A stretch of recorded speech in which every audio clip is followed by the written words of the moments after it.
सभी दोस्तों को। मैं आज एक बहुत ही अच्छे टॉपिक के साथ आपके सामने आया हूँ।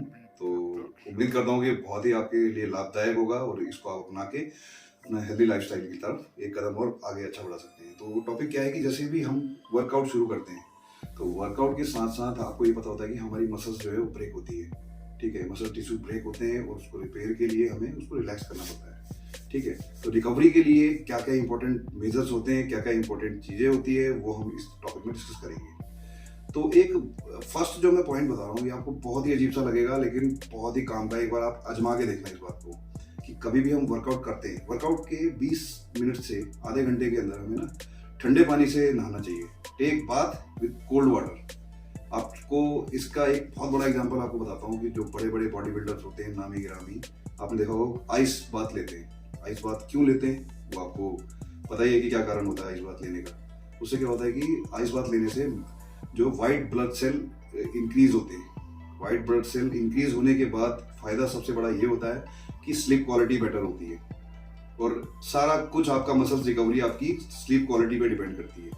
आप जितना अच्छा सोएंगे उतना अच्छा नेक्स्ट डे आप परफॉर्म करेंगे, जिम के अंदर भी और अपने वर्क प्लेस पे भी। तो मैं ये बहुत ही अच्छी सजेशन है, इसको आप आजमाइए।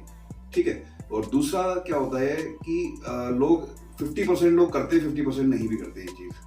हमें कभी भी वर्कआउट जब भी हम कंप्लीट करते हैं तो उसके तुरंत बाद, मैं तो इवन ये कहूँगा कि वर्कआउट से पहले भी हमें स्ट्रेचिंग करनी चाहिए और वर्कआउट के बाद स्ट्रेचिंग के साथ आप फोम रोलिंग भी कर सकते हैं।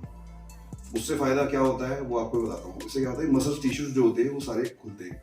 ठीक है, और जो हमारे ब्लड फ्लो होता है, जो बॉडी में ब्लड फ्लो काफ़ी तेज होता है, उसकी वजह से हमारी बॉडी को मसल्स को रिलैक्स मिलता है। ठीक है, तो स्ट्रेचिंग से सबसे बड़ा बेनिफिट ये होता है कि मसल्स को रिलैक्स मिलता है और फोम रोलिंग से क्या होता है, ब्लड सर्कुलेशन तेज होता है और ऑक्सीजन का फ्लो भी ब्लड में तेज होता है। तो उससे क्या होता है कि मसल्स को बहुत अच्छा आराम मिलता है। ठीक है, ये दो बातें हो गई। अब तीसरी बात पे आते हैं कि जैसे हम यकीनन बॉडी को अगर हम थका रहे हैं, ठीक है, मसल्स को टेंशन दे रहे हैं, तो हमें अपनी बॉडी को रिकवरी के लिए कुछ अच्छा हेल्दी फूड खाना चाहिए। ठीक है, तो आई वुड रिकमेंड कि एक्सरसाइज के तुरंत बाद आप वे प्रोटीन ले सकते हैं। वे प्रोटीन कौन सा लेना है? वे प्रोटीन आइसोलेट जो होता है वो सबसे बेस्ट होता है क्योंकि वो मिक्सिंग भी अच्छा होता है और बॉडी के लिए भी बहुत ही फायदेमंद होता है। ठीक है, तो थोड़ा सा और एक्स्ट्रा करना है आपको तो इसमें आप क्रेटिन 5 ग्राम ले सकते हैं वर्कआउट के बाद। ठीक है, और वर्कआउट के साथ BCAA ऐड कर सकते हैं, तो उससे मसल रिकवरी काफ़ी फास्ट होती है, जो मैंने अपने पिछले टॉपिक में भी आपको बताया था। ठीक है, अब बढ़ते हैं आगे। डाइट का बहुत ध्यान रखना चाहिए हमें। बॉडी की रिक्वायरमेंट होती है प्रोटीन। प्रोटीन हमारा ऑप्टिमम लेवल का होना चाहिए। जैसे कि सपोज करो कि मेरा बॉडी वेट 80 kg है, तो मेरे को कम से कम, अगर मैं वर्कआउट थोड़ा एक्टिव लाइफस्टाइल है, वर्कआउट 2 घंटा 3 घंटा करता हूँ और थोड़ा सा जॉगिंग वगैरह भी करता हूँ, एक्टिव लाइफस्टाइल है, तो मेरे को कम से कम 125 ग्राम प्रोटीन लेना चाहिए। लेकिन अगर आप नॉर्मल हैं, जैसे आधा घंटा वर्कआउट करते हैं या नॉर्मल लाइफ जीते हैं, तो आपको कम से कम अपने बॉडी वेट के हिसाब से प्रोटीन की रिक्वायरमेंट होती है। तो हमें जो भी है प्रोटीन के साथ साथ कार्ब्स भी लेना चाहिए। कई लोग ये कहते हैं कार्ब्स कम लेना चाहिए, लेकिन कार्ब्स एक ऑप्टिमम मात्रा में लेना चाहिए क्योंकि उससे क्या होता है कि बॉडी में एनर्जी रहती है। ठीक है, प्रोटीन हो गया, कार्ब्स ऐड हो गया और फ्रूट्स वगैरह भी ऐड कर सकते हैं। ठीक है, और चौथे नंबर पे आता है कि नट्स एंड सीड्स।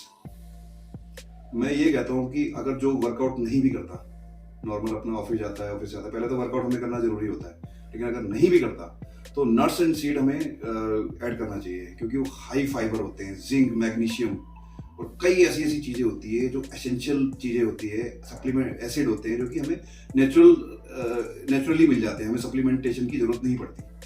ठीक है, तो नेचुरल ऑलवेज बेटर। तो आप नट्स एंड सीड भी ऐड कर सकते हैं। ठीक है, और fifth and most important part क्या है कि हमें हफ्ते में एक दिन हमें जो है रिलैक्स करना चाहिए। बिल्कुल चिल मारो। मैं नहीं कह रहा कि अपना डाइट चीट करो, ये करो वो करो, हल्का फुल्का कर सकते हो, कोई इशू नहीं है, लेकिन ये है कि रिलैक्स करना चाहिए, कंप्लीट रिलैक्स करना चाहिए हमें।